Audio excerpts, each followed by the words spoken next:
Bonjour tout le monde. Hello, everyone, and welcome to the ninth Sleep Salon, the sociability of sleep. My name is Erandy Vergara. I'm a curator and postdoctoral fellow. I am delighted to be here today for this salon. It's almost the last one of the season. The session will be recorded.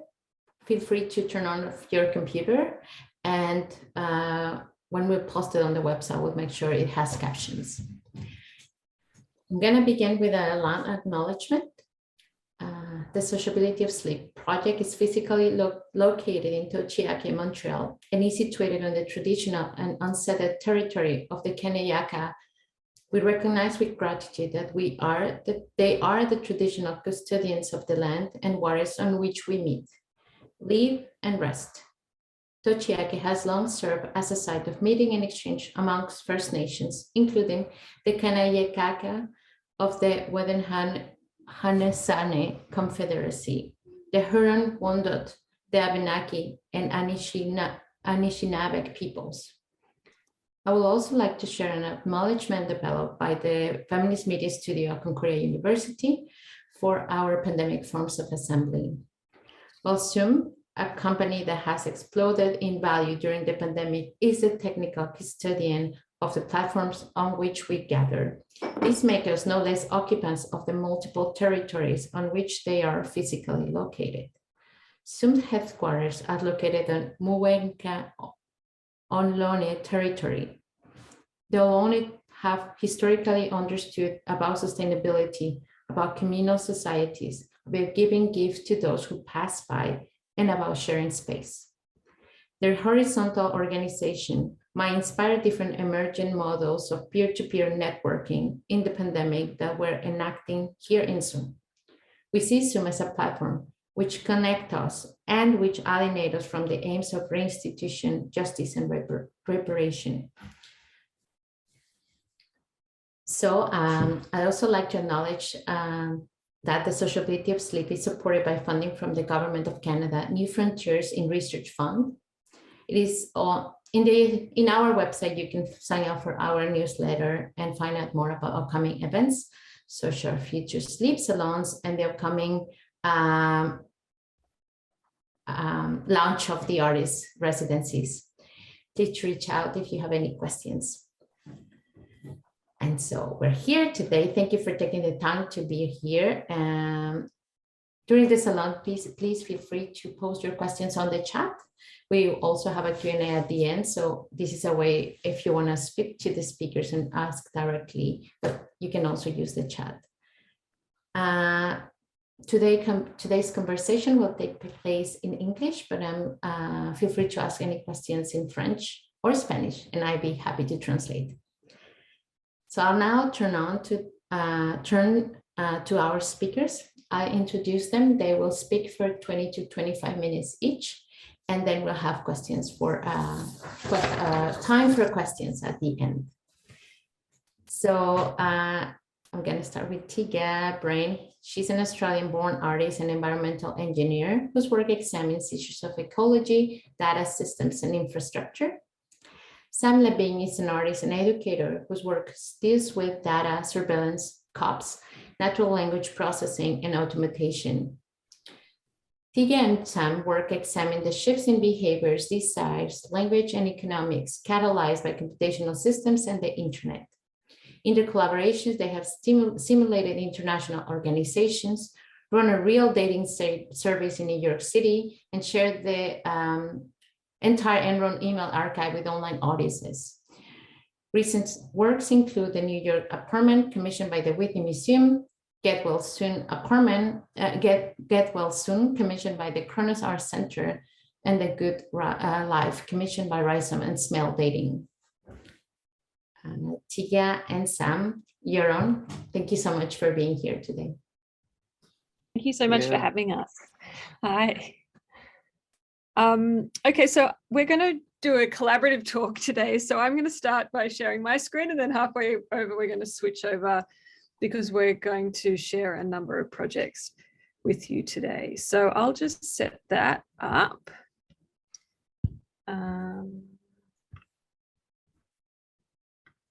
And I do need sound. Okay. So.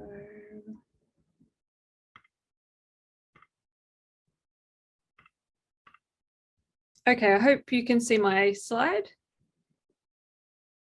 You've got them reversed though. I've We're seeing got your them notes. reversed again. Okay, let's try that again every time. All right. Okay, we'll try again. What about now? Yeah, that's good. Great, excellent. Okay, so yeah, thank you again for having us. Our talk today is called Techno Solutions for Rest in a World of Endless Growth, Extraction, and Shitloads of Computers. And as already introduced, we are artists working with code and the internet. And today we're going to share a series of work, some older and some more recent, on the way computation is shaping rest and work in a world of growth. So some look at the way that rest and non-rest is measured, but also what opportunities exist for intervention or for thinking about sleep and rest as a way of pushing back against these kind of economic logics. And so I'm going to start with a work that I did in collaboration with another artist here in New York, Surya Matu, in 2015. So it's a few years old now. And this piece called Unfit Bits is a solution for rest at a time of fitness tracking and data fitness markets. So it asks questions about the collection of personal data and the insurance programs that have sort of emerged around the emergence of fitness data and fitness tracking. And so you might be familiar with some of these. This is definitely something that's happening in the sort of privatized, in the context of US health, which obviously is privatized. And so, around 2015, when we made this work, we saw for the first time insurance companies providing fitness trackers or partnering with tracking companies to encourage their customers to wear fitness trackers and get discounts on their health insurance, right? So it was the sort of this moment where it became very obvious that personal data was being used to shape people's access to services like health insurance. And so in response, we made this project, and I'm just going to play the sort of the video to introduce it. 7 is on your side now. I hope you can hear the sound. Now you see them everywhere these days. Health apps and fitness bracelets that track your steps, your calories, even your sleep. First time we've been able to integrate life insurance with a Fitbit. Opt into this totally optional program and agree to have your physical activity tracked. They will offer you a discount. So one of the things that can get you points is activity. Is your lifestyle preventing you from qualifying for insurance discounts? Are you unable to afford active adventure holidays? Or maybe you just want to keep your personal data private without having to pay higher premiums for the privilege. Our team of researchers have devised a simple range of techniques that will allow you to free your fitness data from yourself.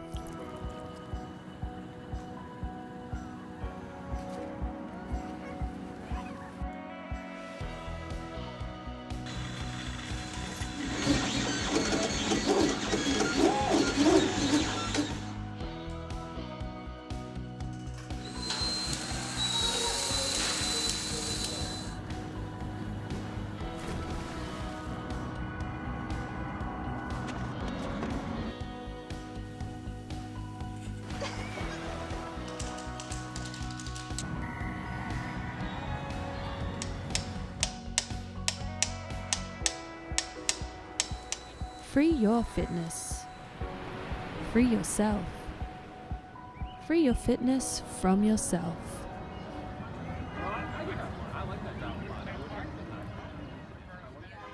Okay, so as part of this work, we did a sort of deep dive into what fitness tracking is. Obviously, trackers don't really look like this so much anymore. I don't really know if Fitbit's actually like selling so many of those bracelets now. I think a lot of this tracking has sort of moved into the mobile phone now and into like things like Apple Watches and sort of these kinds of devices. But at the time we looked at, what is an accelerometer? What does a step look like? What does activity and inactivity look like from the perspective of these sensors? And therefore, like, what opportunities exist for sort of spoofing them or faking this data? We, created a series of like devices that, the office worker could keep their fitness data moving even if they are not. And spent a lot of time again, sort of like looking at accelerometer data and how accelerometers work. And they, our interventions worked really well, actually, right? So very much pointing to the sort of inaccuracies or the sort of problem with this data. What's happened in the time since we did this project? So our artisan products have been usurped by mass-produced goods that you can now buy on Alibaba for, very inexpensive prices. So this is, again, like based on the sort of the same logic that we used. It's sort of a little walker that keeps your phone moving while you're sitting in your office or sitting down. But what we've also really seen is the emergence of what's known as luxury surveillance. So this is an idea that's talked about by Dr. Chris Gillard, who's an academic here in the US. And what he defines luxury surveillance as people paying a premium for tracking technologies that get imposed unwillingly on others. So, you see this in the two images on the screen here. On the left, we have an ad from Apple Health. And on the right, we have an image of an immigrant tracking device that immigrants are forced to wear in the US when they're waiting to hear their court cases, waiting to go to their court cases. This is part of a program that the government's currently expanding, and it's been very controversial because the company running it is private. There's little transparency about what data is collected, what they do with it, and what may happen to this data in the future. So as Gillard observes, people who believe they have nothing to hide willingly submit to surveillance, pay more for it, and put themselves into a highly privileged category of person. So these are folks who see themselves as powerful, sovereign, and immune to unwelcome monitoring and control. And so he makes this argument that like tracking today tells us a lot about perceptions of class, right? Why some people are willing to pay for these surveillance technologies solidifies this idea that they are of a particular class, that they are part of the us and not the them, and that these classes are unalterable. But this becomes really troubled by like programs like employment wellness schemes, right? Where it shows how slippery that distinction between luxury and imposition can get. The data is also out there, and Fitbit got acquired by Google in 2021, so their data would have been transferred in that deal. And so, Gillard argues that we need to recognize that voluntarily adopting surveillance isn't an isolated choice we make just for ourselves, but it impacts others in a variety of ways we might not recognize. And typically these others are, the most vulnerable communities out there. And so, by uncritically adopting these technologies, we're reshaping the world in a way that can cause harm to them. Okay, and so now I'm going to switch over to Sam, who is going to share a couple of his works that have also explored these ideas. So I will stop sharing. Okay, can everyone hear me? Yes. Can you hear me? You can. Okay, great. Okay, awesome. Thank you. Thank you so much. Thanks for being at this wonderful sleep salon. I'm just going to show a few works. Again, sort of on the theme of rest and non-work, and what that means when we're what non-work or perhaps even sabotage means when the devices that are sort of the means of production are also the devices that we're using to mediate all of our social lives, and sort of everything, right? So again, just a few. The first, and very briefly, the first is called Slow Hot Computer. from 2016. And this is simply a website that you go to that when you go to it, it makes your computer run very slow and very hot to make it almost impossible, but not quite impossible to do any work. So it kind of allows you, in a way, the most minimal, slowest form of productivity. And I won't go to the website because I think it actually does, well, I'm not quite sure how well it works anymore, but like I won't go to the website because there is like a possibility of my computer crashing, which is, it's actually hard to make something almost stop working without making it, while allowing it to continue to work. But you can visit on your own times at slowhotcomputer.com. So this is 2016. More recently, I did a few pieces that dealt directly with Zoom. These are sort of pandemic era projects. This is called the Zoom Deleter, and this is a downloadable application for Mac and Windows. It lives in your taskbar at the top, and you can set it to kind of run when your computer starts running. And all it does is it just deletes Zoom from your computer. So once you install the Zoom Deleter, it deletes Zoom, and then if it's just sort of constantly looking for Zoom on your computer, and if it finds the presence of Zoom, it will then redelete it. Yeah, and then the sort of follow up to the Zoom Deleter, which I was hoping more people would install this. I think I got about 3,000 people to install the Zoom Deleter, which actually isn't that bad, when all considering. But I kind of wanted to make a slightly pandemic. That's right. Yeah. I mean, it's still a bit, so I was like, okay, I need to make a slightly more accessible version of this. And the sort of the second project in this Zoom series is called the Zoom Escaper. And the idea here is that it's a tool to help you escape Zoom meetings and other video conferencing scenarios. So it kind of it allows you to self-sabotage your own audio stream with the idea that your presence will become unbearable to others in the meeting, and then you'll be asked to leave, right? So it's a sort of canned series of things. I'll just do the always risky live demo. So we'll see if I can put the echo on. Is that working? Am I echoing now? Am I echoing? Okay, great. Do the echo, and then you can sort of do like a bad connection, or I can make it like really like windy, construction noise, right? We can do the urination, the dogs barking, and then my favorite is actually the man weeping, because it's like, I gotta get off this call. There's a man weeping in my apartment. So long, right? Okay, so those are like a few of these projects, and this is, I guess, like the project that we're going to end up showing, right, is a sort of combination of some of these earlier efforts of ours and a kind of new series of works that Tega is now going to talk about, even though I will be sharing my screen. So let me just hit play on this slideshow. And oh wait, hold on. I need to make sure audio is shared. Also, I think audio is shared, hopefully. Let me just double check. Sorry, guys. It's just always a catastrophe on Zoom. Okay, share sound. It was shared in the first place. And I'll hit play again, and I'll give the mic back to you, Tega. Okay.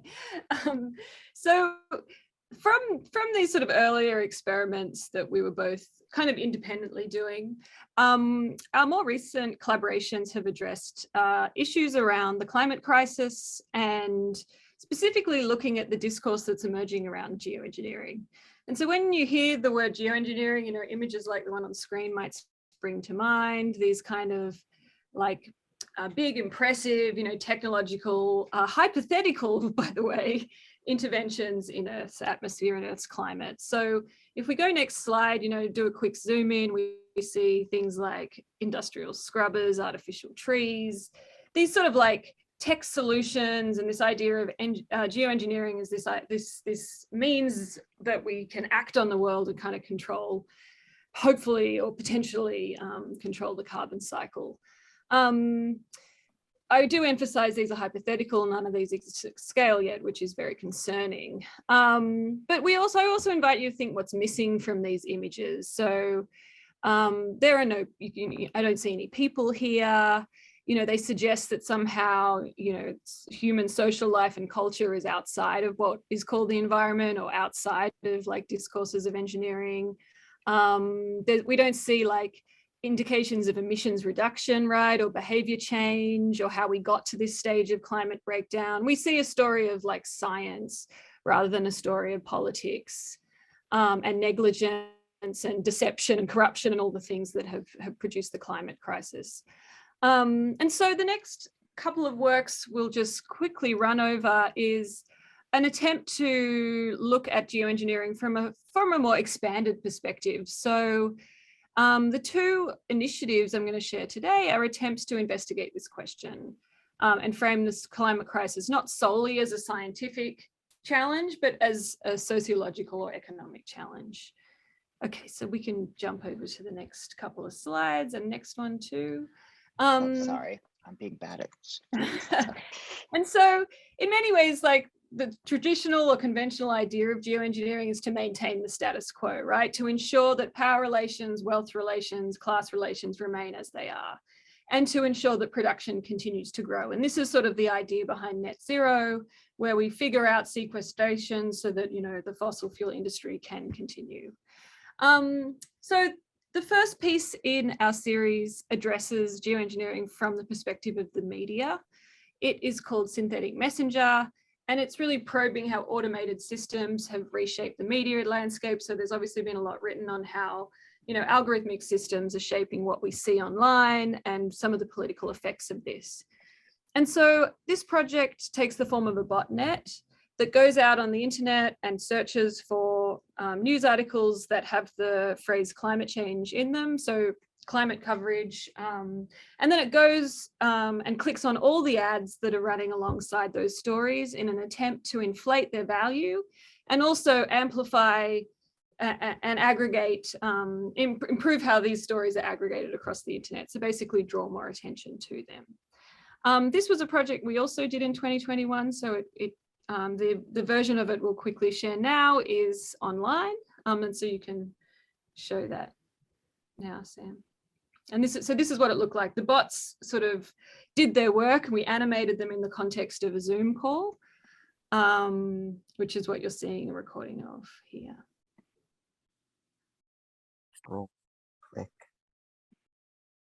Scroll, click. Click. Scroll, click. Scroll, click. Scroll, click. Scroll, click. Scroll, click. Scroll, Scroll, click. Scroll, click. Scroll, Scroll, click. Scroll, click. Scroll, click. Scroll, click. Scroll, Click. Scroll, Scroll. click. Scroll.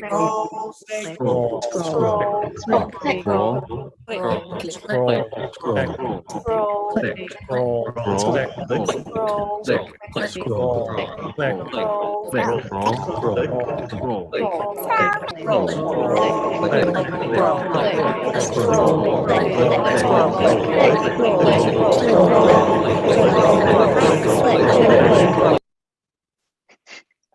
And so the work really asks, like, what does it mean to have these kinds of algorithmic systems shape how we understand these kinds of existential challenges?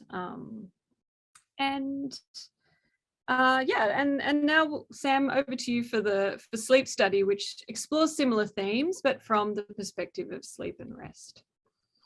So these sort of are, as Tega said, like the synthetic messengers, like project one and a group of projects that we hope to complete that are about geoengineering, but with this sort of more expanded notion of geoengineering. And this project, which is called Perfect Sleep, sometimes we call it Sleep Study. We have to really nail down the name, but sometimes we call it both. It's an investigation of sleep and dreaming as a potential geoengineering technology. So in this work, we invite participants to experiment with their own sleep cycles, to explore how lack of sleep and climate change are both products of the same extractivist capitalist system where regeneration, rest, and natural limits go unvalued.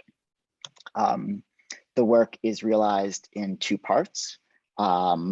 First, it's a smartphone alarm clock app, and secondly, it's an installation.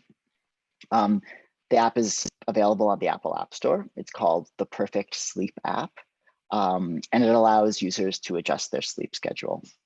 And what it does is it slowly, you kind of like punch in how much sleep you're currently getting, right? And then, and how much time roughly you work a day. And then it slowly increases your sleep time over the course of around 3 years until you achieve a state of total sleep, right? Which is to say 24 hours of sleep. Here's a few screenshots from the app. As your sleep time increases, the app also suggests an appropriate working day schedule, dividing up your remaining time into leisure and work. So here's like a potential schedule. As you can maybe, I'm not sure, see, by day 613, you are sleeping for 16 hours and 42 minutes. You are enjoying 7 hours and 18 minutes of leisure activities, and you are working for 0 hours and 0 minutes. And of course, by day 1051, you have achieved total sleep. The app also tracks your estimated economic output and carbon emissions as your sleep time increases and your work time decreases. To make these predictions, we produced an extremely sophisticated climate and production model. Not really, but yes, we did, sort of. So we drew on research that correlates average sleep time and GDP and carbon emissions. And here, for example, are some estimates for what happens to GDP and CO2 relative to sleep time, with sleep being on the x-axis. So interestingly enough, right, the App Store is already filled with tons of sleeping and resting apps, right? Silicon Valley has this really, really deep interest in rest, but of course, it's an interest in rest and wellness for the sake of increasing productivity rather than decreasing it. And one thing that you might notice about these graphs is that in our model, GDP and emissions actually initially increase because the population in general is extremely sleep deprived, right? And so, the GDP is predicted to go up with just like a little bit of more kind of like average sleep time, right? But after this kind of like unfortunate blip, things, start to go in the more desirable direction. In addition to the app, the project is realized as an installation. And it's a set of custom day beds pictured here. The design of the furniture, we took inspiration from the deck chairs described in Thomas Mann's novel, The Magic Mountain, where tubercular patients doze awaiting a cure, and also from the sleeping pods of Silicon Valley, pictured here, right, where sleep is seen as one of, like I'm mentioning, one of these parameters to be optimized in kind of like unending pursuit of excessive wealth and power. Here are the chairs again.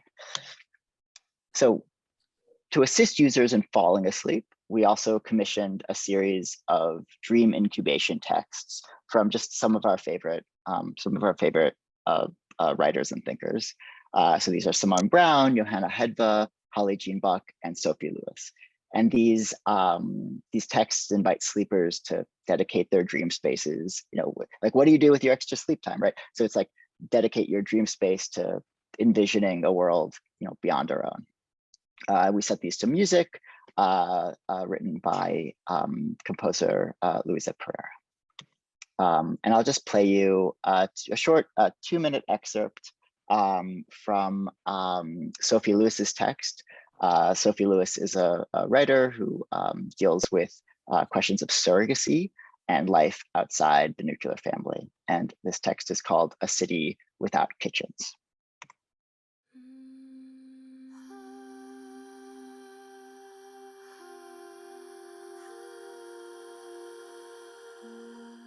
Close your eyes. Take a deep breath in and out. Visualize yourself in a city without kitchens. Private kitchens hold women and children and everyone captive within the home. Imagine. No sinks, no stoves, no dishes. Now imagine you are Alice in Wonderland. You are celebrating your unbirthday at an anarchist tea party under a pale blue sky. You grow so large that all your limbs burst through the windows and doors of the White Rabbit's respectable suburban home.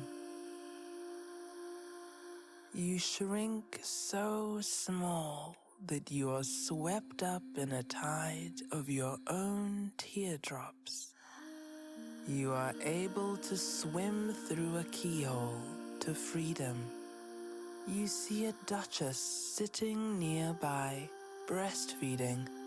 She rises from her seat, thrusts her bundle into your arms for safekeeping, and wanders blithely away. When you look down, you discover that the baby has turned into a piglet. What might you turn into if you were placed in someone else's arms to nurse?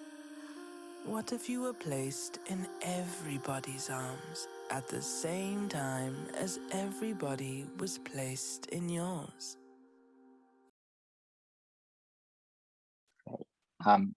So that's it for our presentation. Thank you so much, and I will hand the mic back.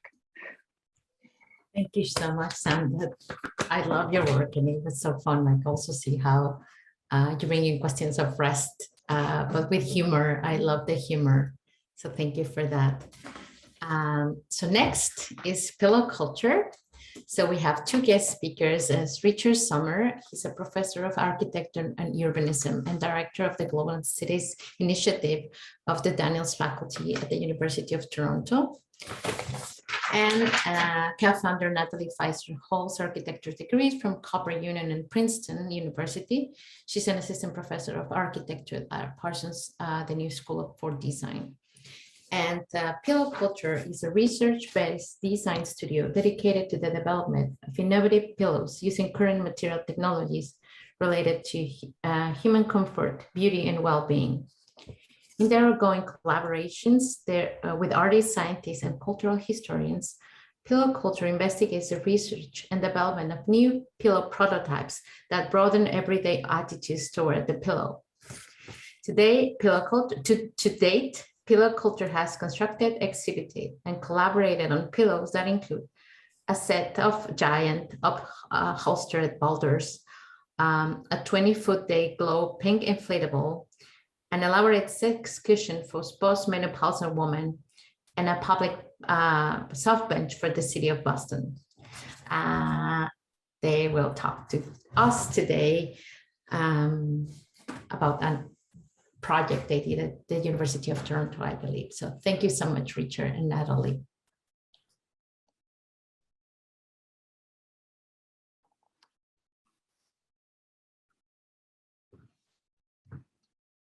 You're muted, Richard. I think I'm going to start and share the screen. Can you all see that? Yep. So, well, that was great, that last presentation. I'm afraid we're not going to be as funny, but we'll try. So Natalie and I want to thank Erandy and the whole Sociability of Sleep team for inviting us to talk about our work today, and for beginning a great conversation in the last few months about how we might collaborate in the future. So Natalie's here in her capacity from Pillow Culture, but we're really going to be talking about this new project we've been working on called New Circadia. And the two of us are kind of the leading agent in a growing ensemble cast of New Circadians, and we'll be speaking in the second half of our talk. But our talk is about 30 minutes. We'll be delving more into the new Circadia project in roughly in the second half. So we want to start and by trying to stake out the territory we're interested in with regard to relationships between architecture and sleep, because we're both trained as architects, and that's, you know, the kind of tradition we come out of. And also outline some of the research and thinking that led up to New Circadia, especially Natalie's work on some of the historical dimensions of architecture and sleep, including her experimental projects with Emily Stevenson and pillow culture, and how this came together with my own research with Glenn Forley on what I call time-based architecture, specifically how pageants, masks, tours, and trail making function as proto-forms of democratic monument making. So some of the previous salons have touched on the great extent to which modern Western societies have falsely characterized human states of sleep and dream as simply a matter of isolated individual experience, and idling more broadly as an unproductive form of profligacy, wasted time, if you will. And I should say idling is a very important concept for us, maybe even more important than sleep. So we're ultimately interested in the radical potential of public rest and the sharing of dreams as an antidote, a utopian alternative, if you will, to the overly mechanized 24/7 plugged in character of contemporary life that the last presentation did a great job of peering into. Now, the reciprocity between architecture and technology is central to our society's pursuit of an optimized state of so-called productivity. We know that the bind between architecture and technology began to accelerate with mass industrialization and the standardization of time that came with railroads and telegraphs in the late 19th century. It continued in the 20th century with the appearance of tall and sprawling cities that electric light, modern plumbing, and trains, planes, and automobiles made possible. Now, in the 20th century, the primacy of the World Wide Web has enabled the spread of a globalized gig economy that crosses time zones. So all these phenomena are aspects of the temporal architecture of modernity that surrounds us. So we accept that the history of architecture and technology are inextricably intertwined, but part of our purpose is to find a way to loosen and in places untie this knot. So if architecture today is bound up in the urbanization, or rather technical reification of the entire planet, one important way to begin to unbind ourselves and make a space for other modes of consciousness and even non-human life is to pay more attention to how the architecture of our everyday marks and measures time. This includes how we conceive of time itself, whether as deep, historical, or through other terms. So the shaping of time is a phenomenon we take for granted in other ancient practices, such as music. Most people, and many architects actually, tend to think of architecture as something almost exclusively devoted to manipulating space and visual experience, often ignoring other more haptic, sensual aspects of the environment. Yet now, not only has our architecture blindly adopted formats and accelerated technologies that facilitate long work hours and sleeplessness, we've also unconsciously accepted a functionalist mindset that fixes the relationship between spaces and the functions or uses we put them to. For example, ones we all know: lecture hall, bathroom, bedroom. And these functional overdeterminations often limit the social life of the spaces we inhabit. So part of what we're up to is the uncoupling of spaces from their conventional and seemingly productive uses. And there's no more important place to do this than with how we create spaces of sleep and idling. What we want to do, actually, is to find an architecture that demonstrates that idling, whether by sleeping, dreaming, napping, or meditating, whether done collectively or as individuals, is not lost unproductive time, but rather a fundamental state of mind and body. So I'm going to turn it over now for a little while to Natalie, and she's going to take you to the kind of background of how we got to this new Circadia project. Natalie, over to you. Okay, you're gonna be in charge of the images. I am. So, okay, thank you. We're delighted to be part of this Sleep Salon series. And as it's been stated, I am one of the co-founders of Pillow Culture, a studio founded in 2010 with my close friend and collaborator, Emily Stevenson. But about 15 years ago, I had started a series of studios at the various schools that I teach at, which focused on the architectures of sleep. And at that time, the subject of sleep, certainly architecturally, had been understudied. That's in comparison to these kind of more technologically advanced spaces, such as the kitchen or a bathroom. And yet sleep as a subject had yet to be commodified at that time in the way that it is today, with all of the exhaustive number of apps, the amount of current paraphernalia, such as, like, let's say, sensitized mattresses, responsive pillows. I mean, the list just goes on and on. But sleep, by and large, even now, has been and continues to be understood as primarily a private activity. But I think what interested us was in how sleep is spatially, or has been even spatially, organized, and the various ways in which the sleeping, or let's say passive slumbering body, or even bodies, can be understood socially, culturally, historically, or even politically. So in order to start, we took the problem of the bed as a kind of point of departure and started to amass a collection of case studies. And here are just a few examples, historical examples. One I think is well known is Eileen Gray's E1027 home, where the living room also is a day bedroom. Or a much older example from the 18th century is Thomas Jefferson's bed, which acts really as a hinge between his closet and his private cabinet, where he would pursue scientific and intellectual pursuits.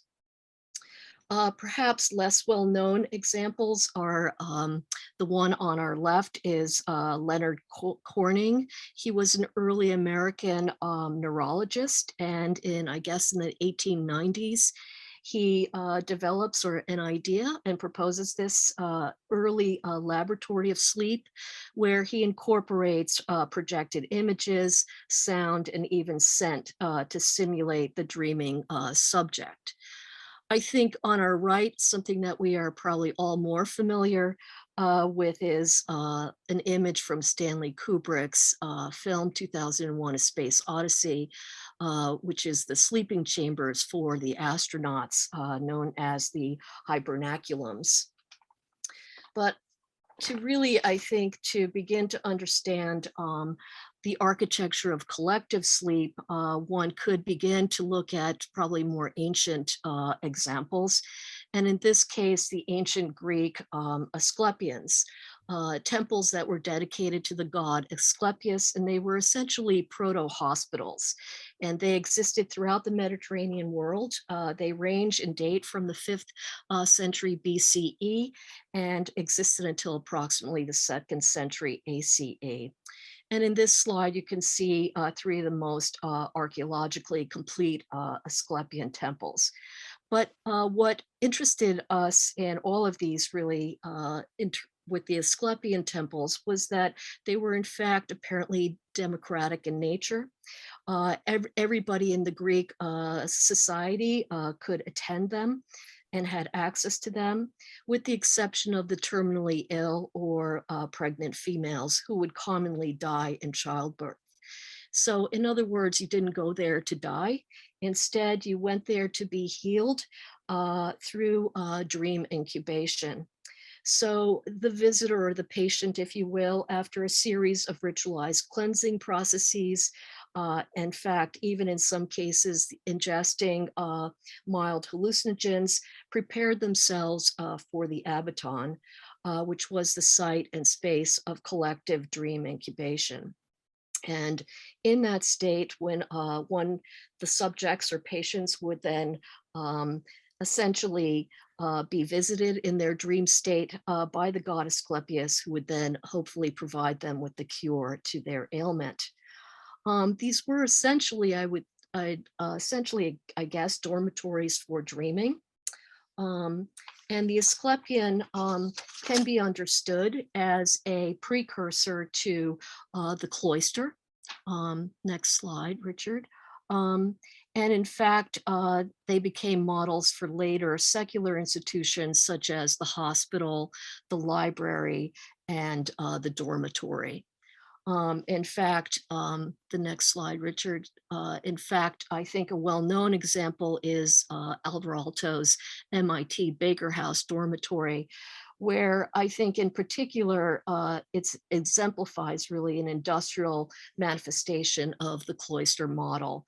Yet it has still the kind of collective spaces as well as the kind of cellular spaces dedicated to rest, sleep, and contemplation.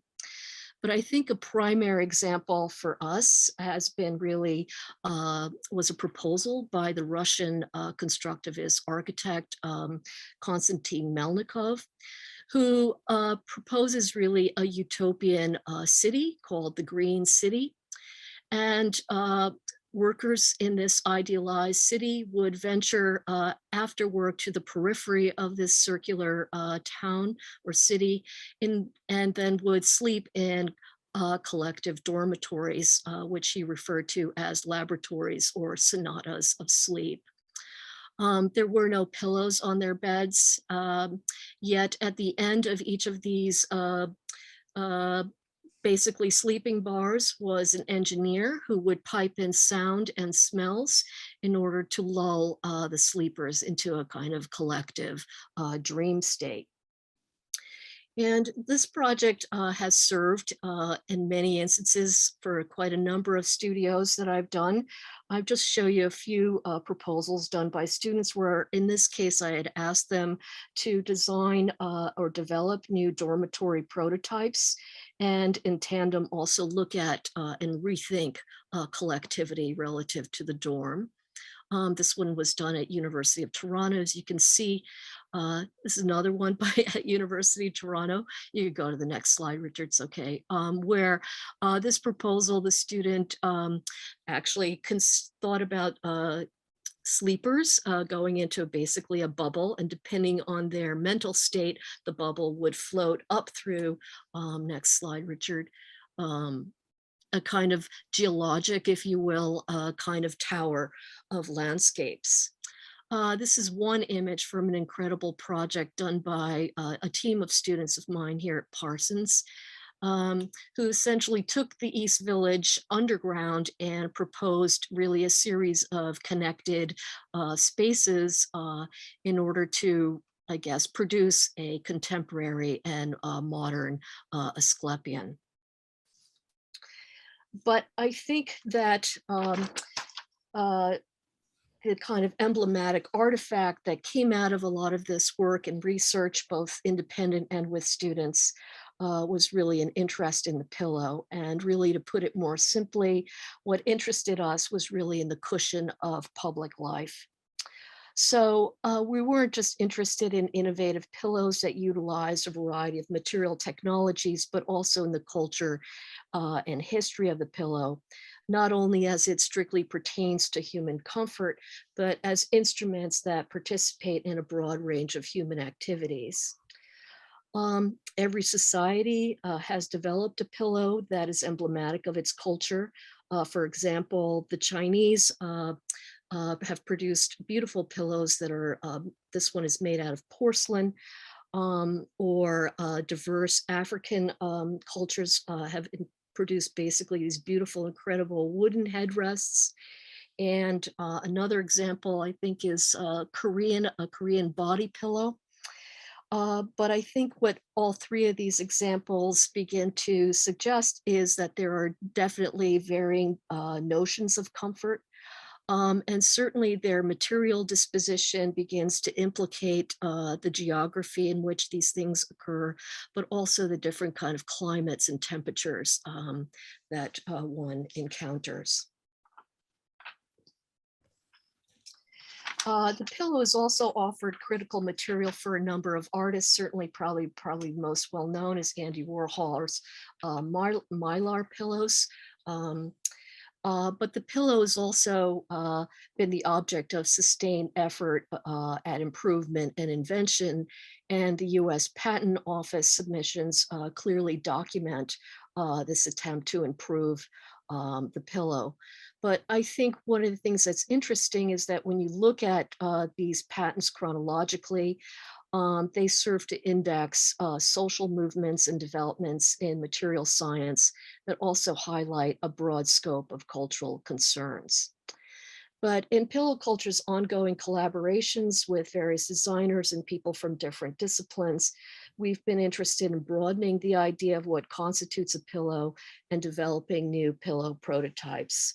And since pillow culture's inception, we've initiated a number of exhibits and installations.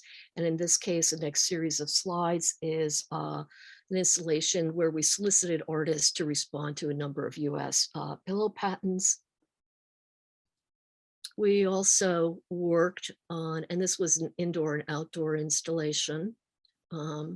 Keep going, Richard. We also upholstered a set of giant boulders in Brooklyn Bridge Park with the artist Elizabeth Desmarais. And we also designed and fabricated a soft public bench for the city of Boston, which was located on Fort Point Channel. And in 2018, we created an installation at the Aronson Gallery in the New School entitled Testbed, a Modern Abaton. And it drew from a number of sources, but primarily, again, we were interested in thinking about the slumbering body as a new site for spatial paradigms. But in this case, our pillows that we designed were based on these terracotta votives that the ancient Greeks would offer as thanks for their cures. And in tandem with this, we also organized a number of events that took place in this installation that were based on some of the readings, as well as what we imagine some of the practices that took place in these Asclepians. So there was a fashion show, there was this Dream In. We had an incredible evening with the folklorist Kate Turner, where she initiated us into the Night Hag.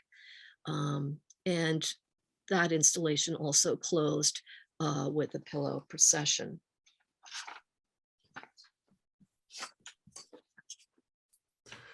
Okay, thank you, Natalie. So I was fortunate enough to participate in some of the sleep studios that Natalie did here in Toronto, and followed her work on sleep. Then, I guess under Natalie's influence, I traveled with a colleague of mine, a Greek colleague, to visit some of the Asclepian sites. And simultaneous to this, we were building a new building for the School of Architecture, Landscape and Design at University of Toronto, project I was very involved with. And it took over a former Presbyterian theological seminary, a cloister, if you will. And part of that project involved making an expansion, but due to a kind of actually a miscalculation or a technical glitch in when we were building it, we ended up having to build this large foundation in the former cloister, which I was able to turn into a large undercarriage gallery. And so while when this gallery was finished was, I guess 2017 or 18, I was thinking about how to do the inaugural installation there to demonstrate the possibilities for it being kind of an experimental space. You can see the space on the right of this diagram, and it's under construction here. And I had seen Natalie's and Emily work with testbed.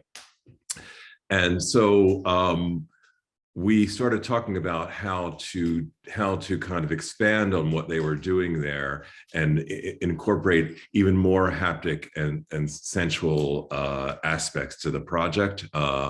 And this is where this notion of new Circadia developed, which I'm going to sort of rehearse here a little bit. And this term new Circadia was very consciously put together to allude to these utopian experiments like new harmony, combining the word new, which is a kind of ideal iteration of a past place, and circadian, which refers to any natural biological process that recurs on a cycle. And then importantly, Arcadia, a dream place or scene of simple pleasure and quiet. And you'll see this in the last iteration we'll talk about today, something which really brings one to an idyllic or virgin wild. So here we have then new Circadia is essentially a place to conjure a new kind of day. So as part of this, we brought together a group to do some research or compile research that others had done on how cultural and biological, essentially circadian cycles around the organization of labor, institutional time, when we eat, when we pray, when we sleep.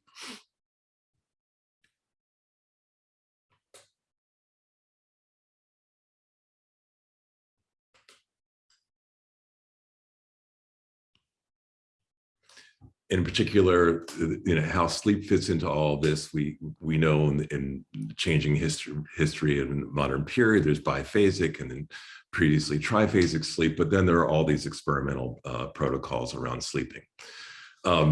We happened upon this piece of research, which I think somewhat speculatively tries to imagine the daily cycles of the work of a number of famous writers and creative types. But I guess what's important here is what we're interested in actually is in a zone of a consciousness that exists between sleep and play that we're calling the idling gap or new circadian zone.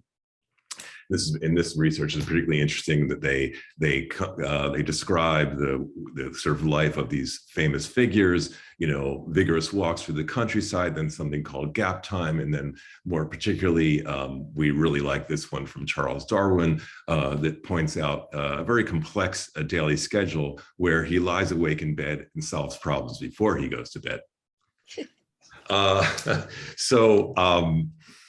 And I know that I think Brandy's actually, Middleman's actually attending today, and that she presented in a previous salon, and we're certainly interested in her work and this notion that public idling and sleeping, it can be a form of protest. Her work looks at the uses and misuses of sleep and not sleep in the military, but there's a long history of people camping out, if you will, all the way up recently to Occupy Wall Street as a form of passive political protest. So the first iteration of New Circadia is a project we subtitled Adventures in Mental Spelunking to refer to the cave-like character of the project. And it draws very much on the atmosphere of a cave and the grotto.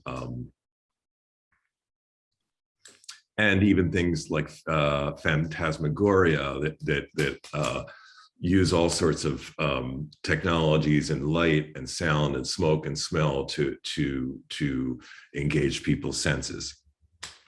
A really important touchstone for us is the Mammoth Cave experiment that Nathaniel Gleitman put on in the 1930s, where he was the first to do scientific experiments in circadian rhythm.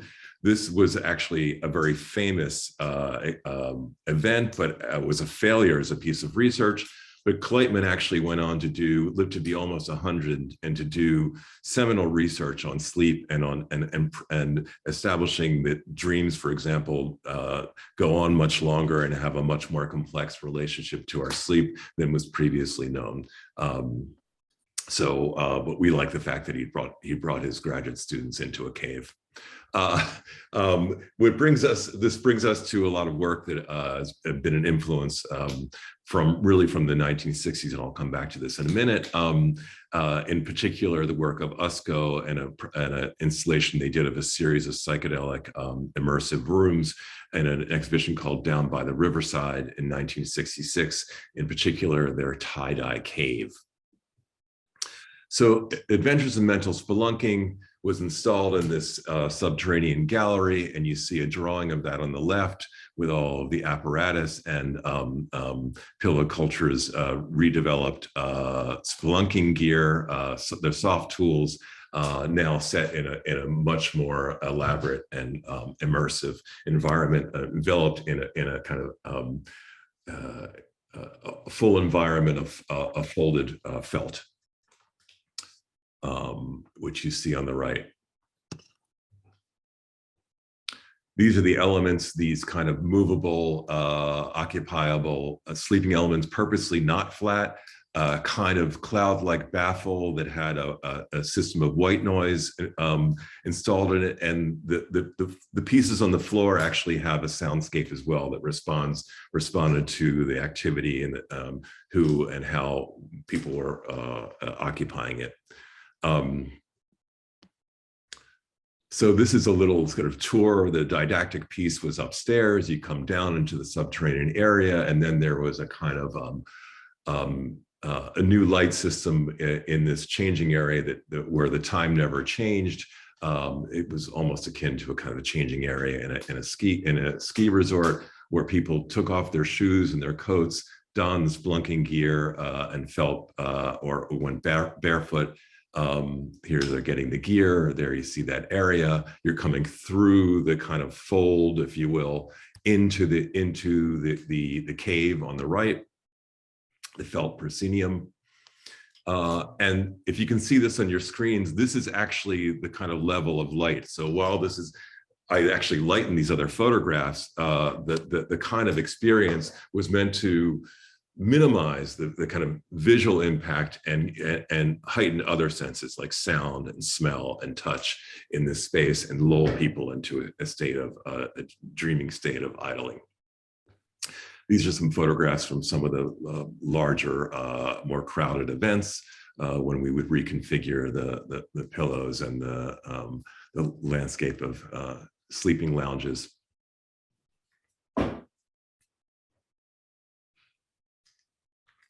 And like, again, in a slightly more elaborate way, like with Test Bed, we had a number of performances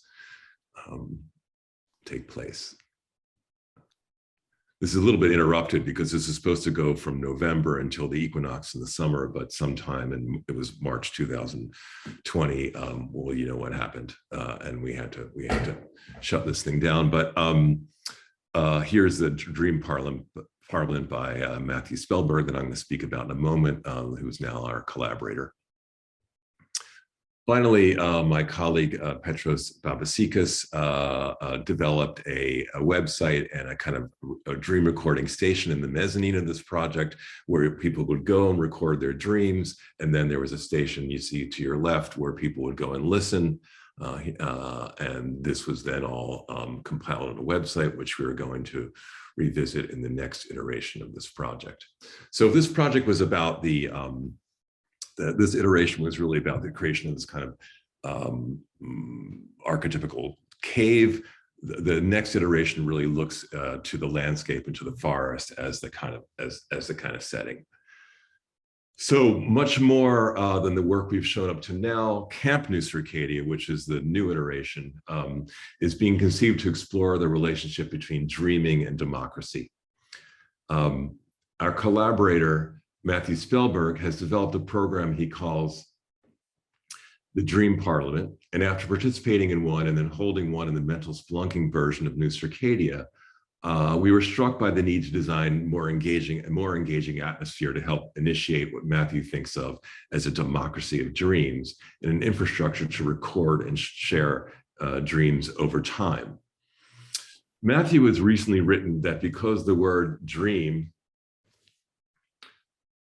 because the word dream has two interconnected meanings, and I quote, a world experience in sleep and a desire or wish for the future, end quote. When we reposition dreaming from a highly individualistic psychoanalytical space to a more collective space, there is the potential to, quote, create a living system of circulation between discourse and lived experience, like blood going to and from the heart. So Camp New Circadia will create this hinge between the real and the imagined, between the world experience in sleep and one that we might wish for in a more conscious state. We will again reimagine the Greek abaton, this time as a mobile troupe dedicated to creating an immersive, erotic, and allegorical space where uncanny interplays between storytelling, dreaming, architecture, and landscape can occur. We will record and archive our dreams and stories conjured within a setting that shapes time as much as space, thereby showing the exquisite life of dreams as they evolve over time and travel from place to place. Now, going on the road for the purpose of recreation, escape, or self-discovery has been a central feature of the modern experience. It really constitutes a kind of idling in motion. Taking cues from road shows, MASH, Chautauquas, magic buses, and mobile research units, we intend for Camp New Circadia to engage diverse, rural, or what I call extra-urban communities with an array of distinct indigenous and colonial geographies, and to gather and adopt cross-cultural practices that focus on priming citizens for new forms of encounter and restorative communal healing. And here I'm really drawing on my work with Glenn Forley on pageants, masks, and tours, and trail making, as I've mentioned, as protoforms of democratic monument making. And one dimension of this work looks at how certain of the secular but quasi-theatrical or ritualistic communal art forms that were developed in the late 19th century, like Chautauquas, and really related to the arts and crafts movements. They created these giant spectacles, almost Gesamtkunst-like, Kunstwerk-like, and how aspects of these were taken up and put to more radical uses. So before I get in the avant-garde from the 1960s up till today. So for example, this is an example of some of the pageants we worked on, the Hudson Fulton celebration, which was a river pageant, and then on the right, W.E.B. Du Bois' Star of Ethiopia, which had 1,000 actors in it. And then work that's many people probably on this attending will know better, Ant Farm,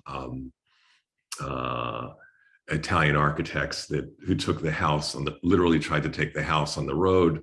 And then important feminist artists like the late Mary Beth Edelstein, who recorded the stories and experiences of women over time and made incredible exhibitions out of them, all the way up to Sakura Diazzo's pop-up protest tent theaters in the 1970s.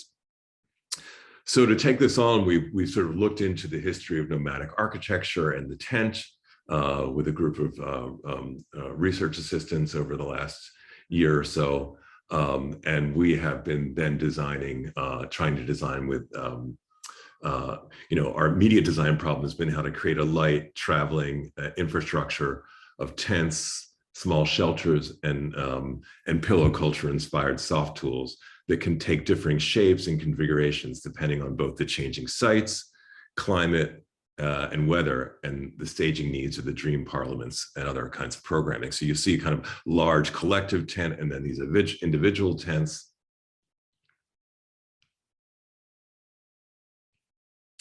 Now, because Natalie and I both come at this from the perspective of how to design the experience, if you will, the design of the camp is being specifically conceived to adapt and incorporate the performance-based ideas and practices of our collaborators, especially the experimental storytelling-based programs of Spellberg's Dream Parliaments, but also Kate Turner's What a Witch project and Margaret Spivey Faulkner's Ancient Land Art research, taking them on the road in this aleatory architecture capable of conjuring liminal states of consciousness between wakefulness and sleep.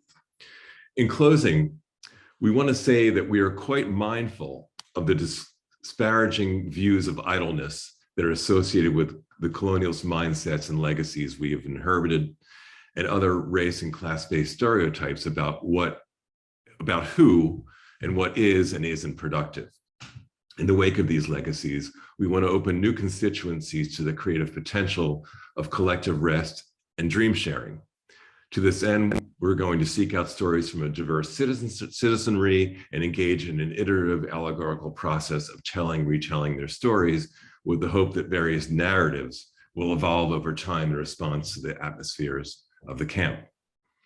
To reach these new constituencies, we intend to partner with community-based organizations, for example, libraries, tribal councils, public park consortiums, country fairgrounds, public health initiatives, local history and science museums, and make the particular history, geography, and culture of each of the camp's landings a feature of its architecture and programming, ultimately trying to use local knowledge to prime or help prepare people for the unusual encounters of the camp. The idea is to ultimately engender a communal network of new Circadians and produce a novel but important compendium of democratic dreaming. So I'm just going to end with a few of the current studies we're doing on the form that this Camp New Circadia might take. Much of it would happen at night, but sometimes during the day. Thank you.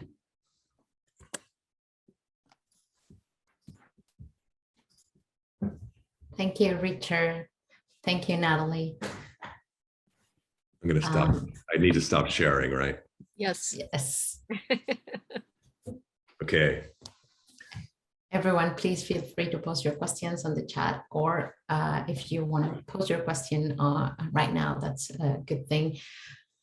We have 15 minutes, and I don't like to monopolize conversations. If anyone wants to start with a question, otherwise I can jump in. I have plenty. I don't want to open up the mic, given that we have a few minutes only.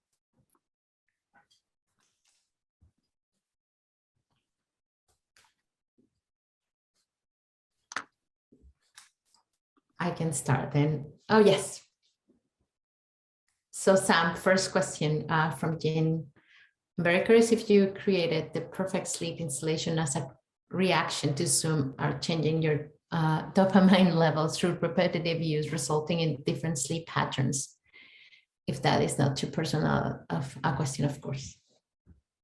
I don't think it was a direct reaction to Zoom, but I've definitely been thinking a lot about like how one could sort of like leverage, you know, I mean, a lot of the work that we're doing is thinking about how you can like leverage existing tools for other purposes, right? And so we're thinking a lot about that in the context of Zoom and the synthetic messenger project, and I was thinking about that in terms of sort of those other Zoom experiments I was doing, and then of course with Perfect Sleep we're thinking about like the App Store as like a site of where you know unusual things could also happen, right? Right. I also just like with the personal sleeping habit thing, as a matter of fact, I do like to listen to things as I go to sleep, and so it was really just like delightful to commission those pieces from those writers. Yeah.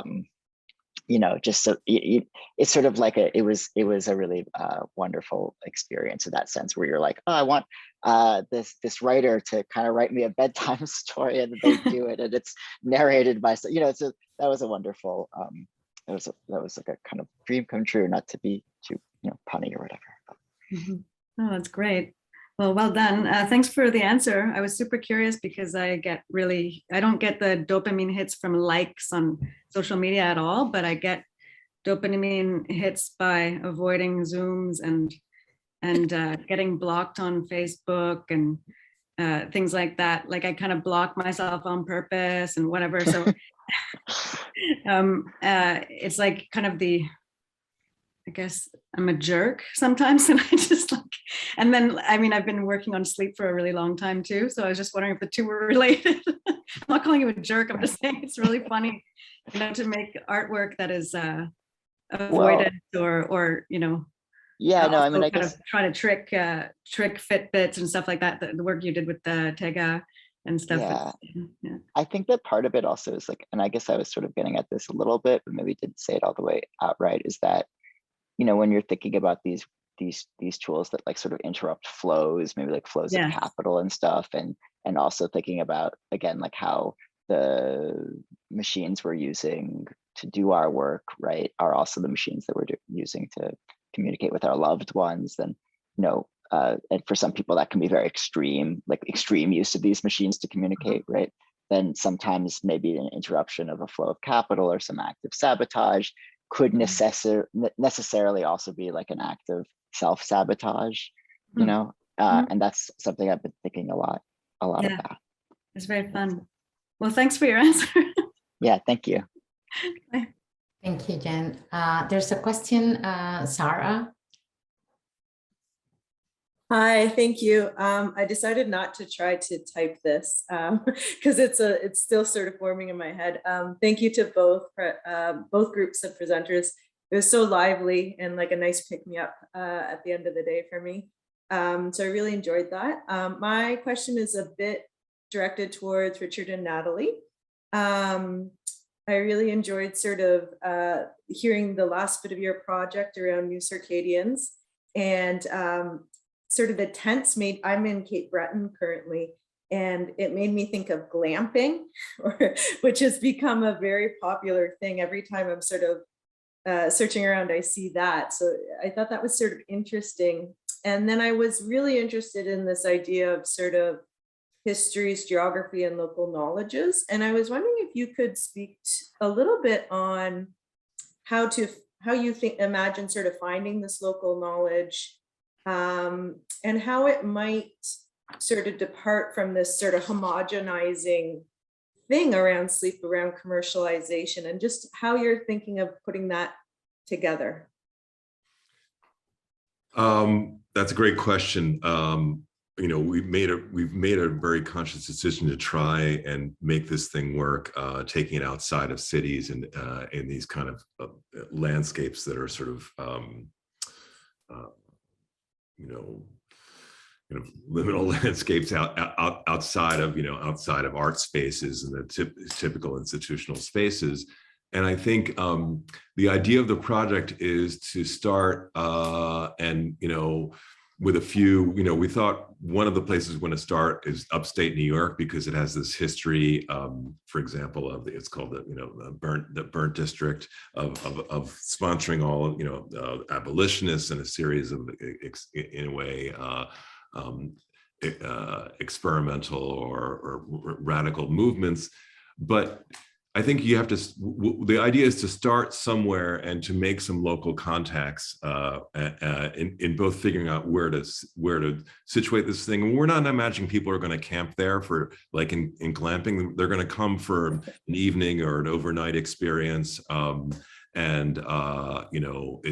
to be a very limited, intense engagement, maybe over a series of evenings.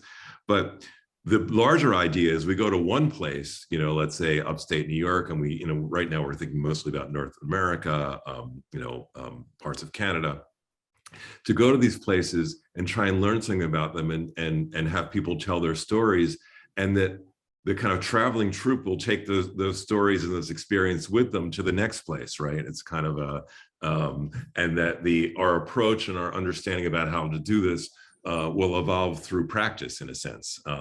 But it'll be important to actually make different kinds of contacts in different places, depending on who is game, if you will, and to pick both the right site and the right interlocutors. And Natalie, anything you want to add to that? No, I think you covered it. Yeah. Yeah.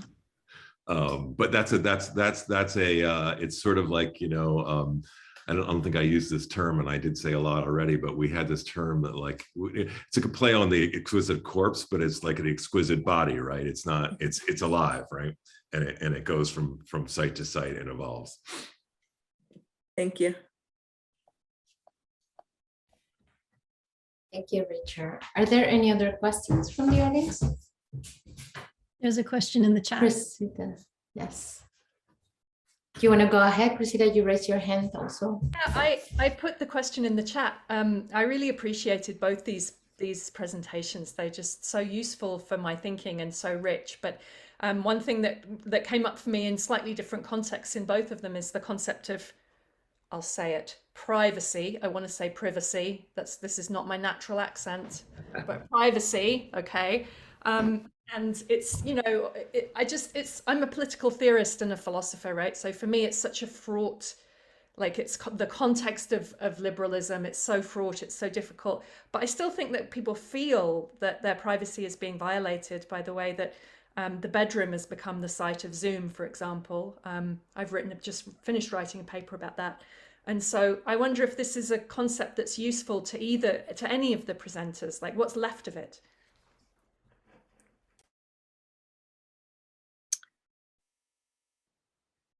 Well, it's interesting. I think that just anecdotally, I would say that the two installations that we had worked on, they were spaces of collective repose. And the one on Fifth Avenue in New York had a big window that faced Fifth Avenue. And so there was a kind of natural way of watching people through this window. But at the same time, people felt relaxed and safer, probably because they are in a state of vulnerability. And they felt like they could fall asleep because they were actually, people were going by, there was activity around them. And I think that, interestingly enough, in the case of New Circadia, because it was subterranean in the basement and it was felted, a lot of times the technology didn't work, like the phones didn't really quite, you couldn't sit there and be on your phone the whole time. Yeah. But in both cases, people would tend to put those objects away and kind of just lay there or sit there. I mean, we could have spent a long time talking about in a way, the zoning and geography of that exhibit, which had areas, so people would come in and there was a whole kind of, out of necessity, there was a ramp. So we created these kind of, they're almost like cubbies that people crawl up into, and different personalities and sort of people with different inclinations. Some people would go off on their own and others would kind of rest together. And it was really constructed to do that. And as Natalie said, we had a big debate about whether to outlaw, if you will, the devices. We even had this tricky idea where we were going to make little sacks for them and have people use them as personal, like they could only use them as a light. But we kind of gave up on that. And as Natalie said, people were kind of lulled into kind of slowing down and turning them off. And by the way, I mean, at the university, I had to go through a lot of hoops or whatever everyone was very nervous about privacy and personal behavior and vulnerability and all and we didn't have any of those problems. I mean, we did have someone kind of watching out, not inside but outside, but people behaved extremely well. I think the felt had a lot to do with it. The kind of taking off your shoes and creating a kind of intimacy where people are very respectful of both the space and each other. I wonder if the other presenters want to say anything about that. Sure, yeah. I mean, right. So the word privacy is not, I mean, you're right in your framing of the question is sort of this broad privileged, concept. I think maybe a better one might be something like anti-surveillance, right? Which sort of has like a broader political implication and also sort of removes that individualistic, onus from what's at stake, right? Because also privacy makes it feel like when we talk about privacy, we're talking about decisions that you might be making as an individual rather than sort of things that are being foisted upon you that you don't really have a much of a say in, and that gets amplified with different communities, right? But I don't know if these projects, I don't know if the projects that I showed today directly address surveillance. There are a few other projects that we've done that do directly address surveillance. I will just say one thing, which is that I learned an interesting fact, which is in the actual programming of that sleep application, it's very difficult to make an custom alarm clock on iPhone because Apple doesn't give you the access to their APIs in order to do that. They want to control the sort of sleep cycle, which is kind of a funny thing, right? Just on a purely technical level. And so in order to make it so that you could have an alarm clock that goes off reliably in the morning and makes a sound that doesn't go through the headphones, but goes through everything, right? Sorry to get technical. You have to basically, there's a few things you can do. And one of the things you can do is leave the microphone on the entire night. And so popular sleep apps frequently will leave the microphone on the entire night. And they say what they're doing is like, measuring your snoring and, farting or whatever, like they're like doing that stuff. And I think they are also doing that, and they're collecting that data, and it's creepy, right? But in addition, there's just a technical barrier that they have to kind of get through, which is the direct result of the way that the very sort of infrastructure of the phones. Yeah. That's just something, I don't have a conclusion there, but it was an interesting thing to come across during the production of that project. That is interesting. Thank you, Sam. Anyone else? I have one last question, and hopefully someone from both groups can help me wrap it up.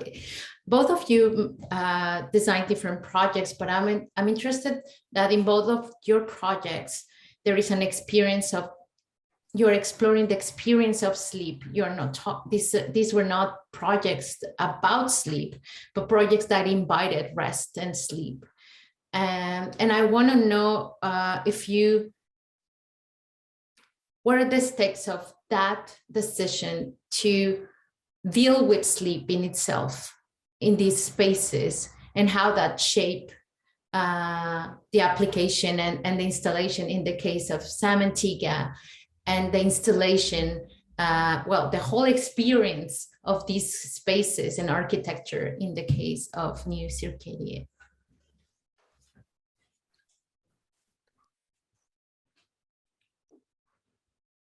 Natalie, you want to take a shot at that? I mean, I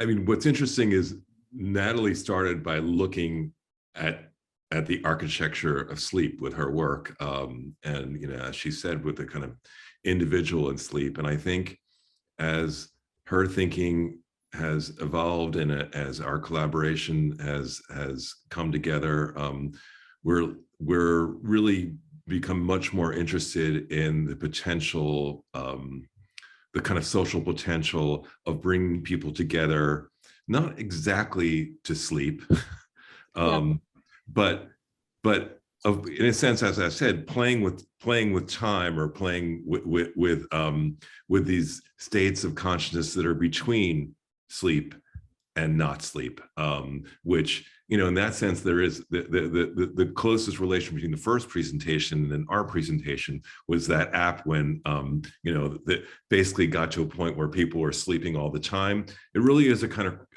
we're trying to get at this optimization of human consciousness for productivity, which is ironically at a time when the last 100 years, we should have to work less and less, right?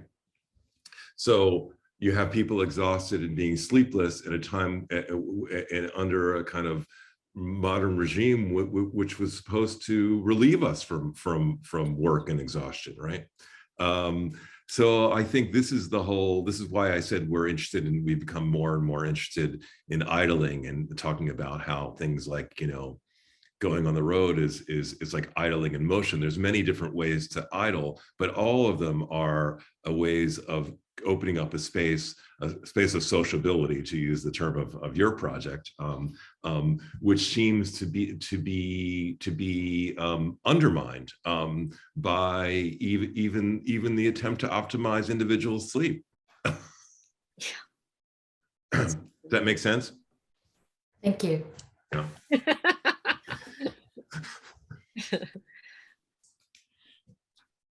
Sam or Tega, if you want to say something. If not, I think we'll leave it there. No, I think that was a really nice. I think in a weird way, it's what Richard said is something I've been thinking a lot about also. And also the other thing Richard, that our things had in common is the pie chart with the hours of the day. I don't know if you noticed that, but yeah, I love making a pie chart, you know. So. And I mean, I don't actually believe that those things that they described were all those famous authors. I don't think you know, I don't know how they came up with that, but I love the storytelling aspect of it. Or this, because this is the story these people told about how, you know, like Edison said that he never slept. Like, we don't really believe that, right? Yeah. It's part of the kind of myth making about their consciousness. Yeah. Thank you. Well, we're out of time, so I want to thank everyone, and especially our speakers, for being here and for these wonderful presentations. We have our next salon on sound and sleep. It was rescheduled to May 6th at 12 p.m. Eastern time, and we hope to see you here. Thank you so much, Richard, Natalie, Sam, and Tega, and thank you everyone for being here. Thank you. Thank you so much. Bye-bye.